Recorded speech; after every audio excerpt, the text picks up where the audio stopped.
रोहन अस्पताल के गलियारे में एक जरूरी रिपोर्ट का इंतजार कर रहा था। फोन पर गुरबानी की एक पंक्ति चल रही थी और अंगूठा लगातार संदेशों पर घूम रहा था। पंक्ति पूरी हुई पर उसे एक शब्द भी याद नहीं था।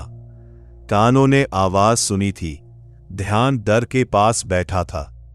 क्या सुनना केवल दुआओं ग्रहण करना है या भीतर दिशा बदलना भी है?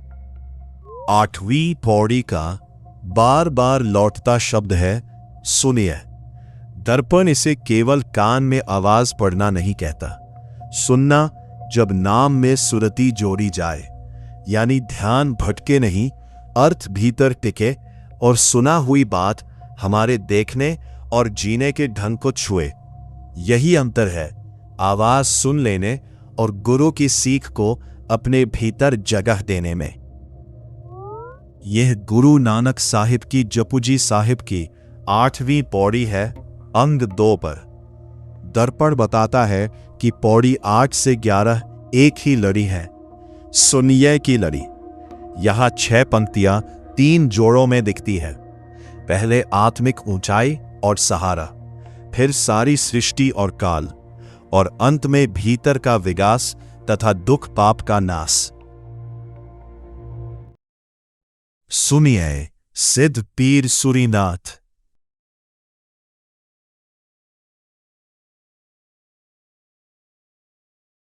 सुनिए धरत धवल आकाश।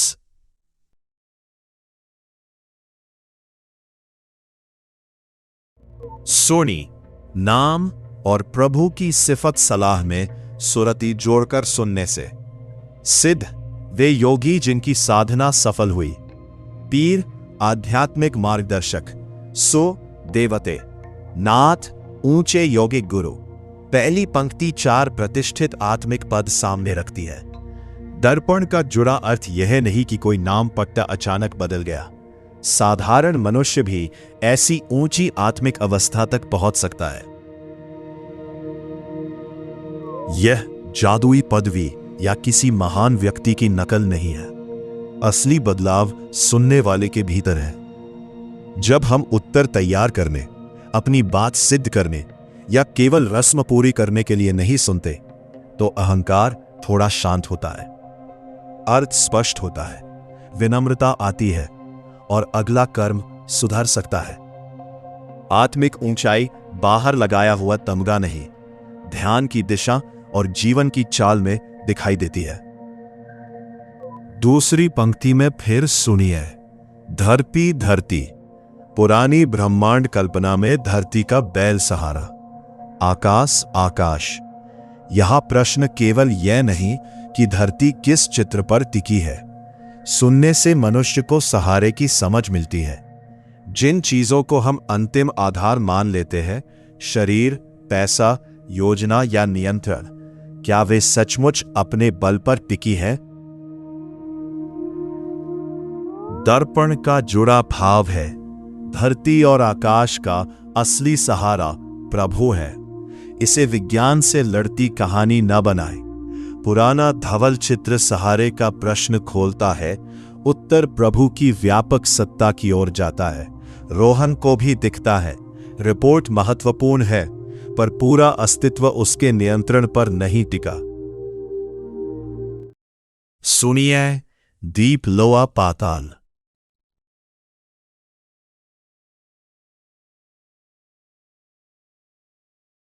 सुनिए पोह न सकै काल।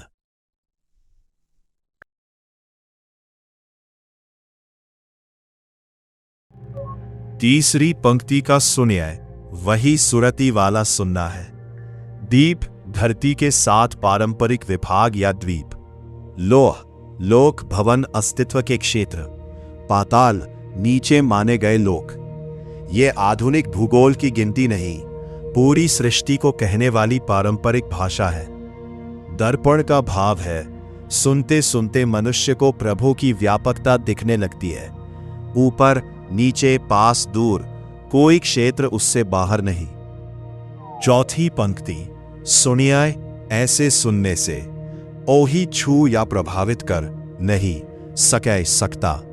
कालू मृत्यु और यहां मृत्यु का डर। डर पर स्पष्ट करता है काल उसे डरा नहीं सकता, अपना प्रभाव नहीं जमा सकता।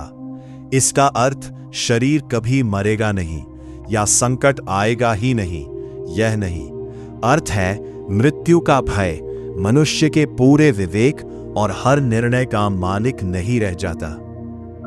जब दृष्टि केवल मेरे साथ अब क्या होगा तक सिकुड़ी हो, डर पूरा आकाश घेर लेता है। प्रभु को सारी सृष्टि में व्यापक देखने का भाव उस डर से भागता नहीं, उसके चारों ओर बड़ा सत्य रख देता है।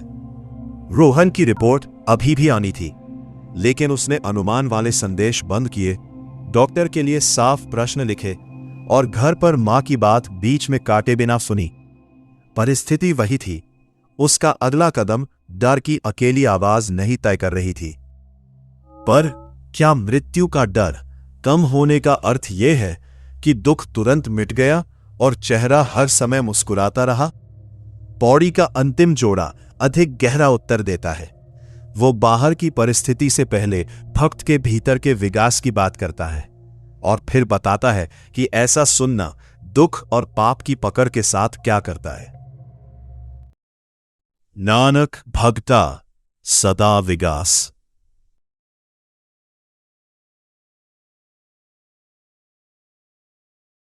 सुनिए दुख पाप का नाश।